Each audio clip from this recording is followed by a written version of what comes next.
Dude, it's so funny that he said, I think you're better than Martin Luther King. And Mark Robinson took that as a diss, dude.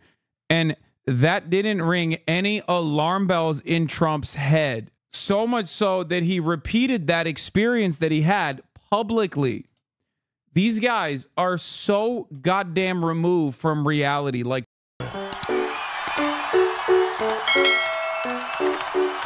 We're going to go to North Carolina. The Republican candidate for governor there under fire for disturbing comments he reportedly made on a website's message board. Rachel Scott is tracking the story. Good morning, Rachel. George, good morning to you. And it's not just the governor's race that's important in North Carolina. It's also a critical battleground state in presidential politics, too. Early voting in that state begins today. And Mark Robinson has made it clear his name is staying on the ballot. This morning, Mark Robinson, the Republican nominee for governor in the critical swing state of North Carolina, is vowing to stay in the race. Goon Platoon Commander Mark Robinson signing up for duty, sir. Okay? He's here and he's ready to go. He's ready to let it rip. Now, we covered Mark Robinson quite extensively yesterday, a fantastic character in the American political mosaic, okay? He is a man with many interests, okay? And just like Ryan Ruth, I consider to be a go-getter, I would say Mark Robinson has that same intensity, but for things he likes, okay? For Ryan Ruth, it was defending Ukraine, okay? For Mark Robinson, that is gooning. He is a gooner. Through and through. I would say that he is the gooner, as a matter of fact.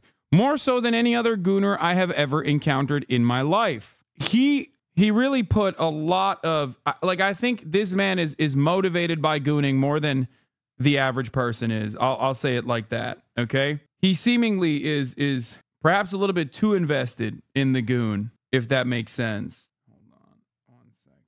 I'm ordering food for myself because I know I'm not going to have any time to eat between now and like 7 p.m. and I'll die. So I'm trying to order some food as quickly as I possibly can. Oh, this is wrong. I don't want this. Oops. Anyway, bro was probably at Diddy's freak-offs. No, he was too working class to participate in Diddy's freak-offs. And that is, unfortunately for him, I mean, or I guess fortunately, he could not participate in Diddy freak-offs, but he would have if he had the opportunity. 100%. That much is clear to me. Okay, broad daylight, clarity, the clarity that he never really demonstrated in his entire life. If we're being real, this man, personally spent an unimaginable amount of time in his life, not only gooning, but thinking about gooning, writing about gooning, and also being a Nazi. It was fantastic. The coverage on it was fantastic. Shouts out to K-File once again for that. He went into debt for how hard he gooned. And I think many of you do not have that level of investment, and many of you do not have that level of resilience. Many of you would never go that hard. He did, and I can't help but respect him for it. Okay, you need to upload a YouTube video on it. I want to send to my friends. I'm shocked that my editors have not made this already, if we're being honest. I thought that it would have been out by now. He made this series of inflammatory online posts that are detailed in an explosive new CNN report, including one where he reportedly called himself a, quote, black Nazi. Let me reassure you, the things that you will see in that story, those are not the words of Mark Robinson. ABC News has not independently confirmed the reporting. CNN says Robinson, the state's current lieutenant governor, made the comments between 2008 and 2012 on a website called Africa, including allegedly saying that slavery is not bad, adding he wished it would come back, and describing in graphic detail spying on women in public showers as a teenager. Robinson is no stranger to controversy. He has a history of inflammatory rhetoric, but he won the Republican primary. All gooned some, Mark gooned all. The few, the proud, the gooner. Respect. Gooning ain't being a Nazi, however it is. I'll be honest with you, according to the Republican Party and the way that they've received this story, being a Nazi is a significantly lower than gooning. Like, they are embarrassed about the stuff, but they don't give a about him being like, He didn't say any of those things. Wait, what? Yes, he did. The funniest part about this story is that he very publicly has said things like this. Like there was already public information. Oh, Freaky Robinson did though. Yeah. So the funniest aspect of this story is that a lot of this stuff was readily available. Like we knew that he had, you know, quoted Adolf on his Facebook page and defended quoting Adolf on his Facebook page. He quoted him in 2014 and defended quoting him in 2021.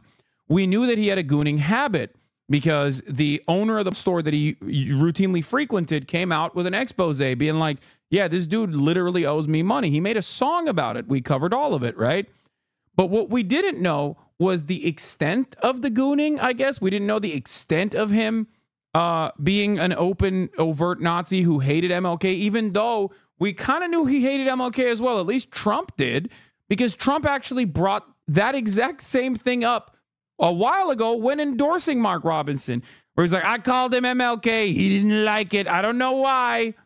I don't know why he didn't like being called MLK, but he's MLK on steroids. Like he literally said that. Okay. So, you know, that's Mark Robinson for you. Listening to this conversation with no context, never give me the hint that it's about politics wholly. It's not only just about politics, but this is already an elected lieutenant governor. He is the sitting lieutenant governor of North Carolina. Chad, this person already has been elected in the office. And now he's running for the top position. He's running in the gubernatorial race. He's running for governor against Josh Stein, the Democratic candidate. The story is amazing because it's so funny, but it's like, it's just a reiteration of the things we knew about him already. It's just like further evidence of the things that we knew already. Which was endorsement. This is Martin Luther King on steroids. Okay. Now, I told that to Mark. I'm a Lebanese civilian, and all I have to say is that us civilians, we are paying the price of Hezbollah playing around with Israel. He started it by helping it, which I'm not saying is something bad, but for us, it is because we are the one paying the price in something we weren't even supposed to get involved with. The last time they invaded was the same problem. That's really interesting that you say that, Lebanese civilian, because Hezbollah didn't even exist before Israel invaded Lebanon. And, you know, you're putting the cart before the horse a little bit, at least historically speaking, because back then you were paying the price of having Palestinian refugees living inside of your boundaries. But the reality of the matter is they would have invaded anyway. Okay, they want it. That's it. You got it. They want it. That's gonna happen. Okay, that's gonna happen no matter what. So whether you have some kind of resistance force against it or not doesn't change the reality that it is going to happen. I said, I think you're better than Martin Luther King. I think you are Martin Luther King times 2. CNN reports that allegedly in some online posts, Robinson actually attacked the slain civil rights hero Martin Luther King Jr., calling him a communist and using a racial slur. I actually exposed my mom to Kufi and Hagee, the thing, how he went to the DC rally recently. I posted Christian Zionism is anti-Semitism. She asked me to explain. I explained the whole Megiddo thing. She was mad about how anti-Semitic it was. I then said, that's exactly why Israel and Judaism are different. These freaks are pro-Holocaust too, and also pro-Israel. That's where she ended the convo and asked to stop. That's good. You know, you got to keep pushing. For all the Jewish HasanAbi heads in the chat, you just got to keep pushing in the in your you know, real life with people that love you, that are willing to listen to you. The North Carolina Republican Party is standing by their candidate for governor, calling the allegations against Robinson a political smear. But the Harris campaign pouncing, quick to highlight Trump and Robinson together. Let me tell you about my best friend. Polls have Vice President Kamala Harris and Donald Trump neck and neck in North Carolina. The Trump campaign, responding to this news in a statement, calls North Carolina vital to their chances of winning the White House in November. That statement does notably not mention Mark Robinson by name, and this morning there is no word whether Robinson will appear with the former president at that rally in North Carolina this weekend, George. Okay, Rachel, thank you. And he's been an unbelievable Lieutenant Governor, Mark Robinson. For me, there's no compromise on abortion. I think you're better than... Pass a bill, say you can't have an abortion. Dude, it's so funny that he said, I think you're better than Martin Luther King. And Mark Robinson took that as a diss, dude. And that didn't ring any alarm bells in Trump's head. So much so that he repeated that experience that he had publicly. These guys are so goddamn removed from reality, like the way MLK is perceived by even white Americans, unless they are the most, right? Like most people think that's good. He's a good guy. He did good things. Okay. You have to be the most delusional person to look at a story like that, have a guy, a black dude, be like, I take offense to you comparing me to MLK. He's a godless commie bastard or whatever and then turning around and like repeating parts of that story. Like that should have been your first red flag. But Trump is so goddamn invested in like anyone that turns around and says, I love you, sir. I love you more than life itself, that he has no way of analyzing the situation beyond the immediate feedback that he's getting from his sycophants. This is the reason why his political instincts are bunk. This is the reason why his political instincts are broken. This is the reason why he's locked in with psychos like this. Okay? I hate how Islamophobic most people around me, the Netherlands, are, including my own damn family. They don't understand how a queer trans woman can support Palestine. It's fine. People have been saying this ad should have been more of the recent revelations, but I think this one is fine because you can't really say it's mudslinging. It's clearly just policy oriented. The other stuff can be kept for ads for the actual governor race. Yeah, I mean, he's like bad above board. I would have probably posted a little bit more about the MLK. Abortion in North Carolina for any reason. The abortion in this country is about the child because you aren't responsible enough to keep your skirt down. I've been with him a lot. I've gotten to know him, and he's outstanding. Donald Trump and Mark Robinson. They're both wrong for North Carolina. I'm Kamala Harris, and I approve this message. Yeah, I mean, that's like everyone who isn't a bloodless ghoul likes MLK. Hating him is like coming out and saying you hate Mr. Rogers and Jesus.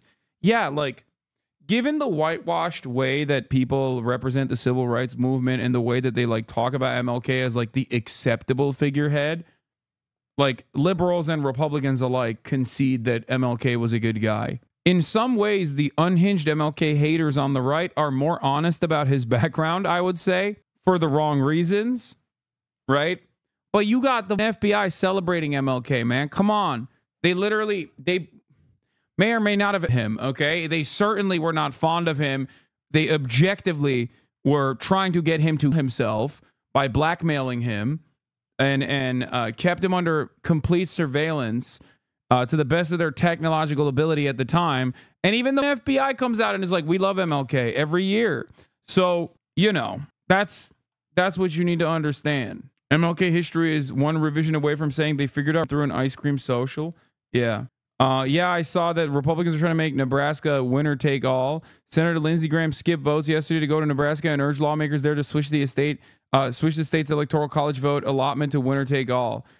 This I think is just desperation, for the record, from the Republicans once again.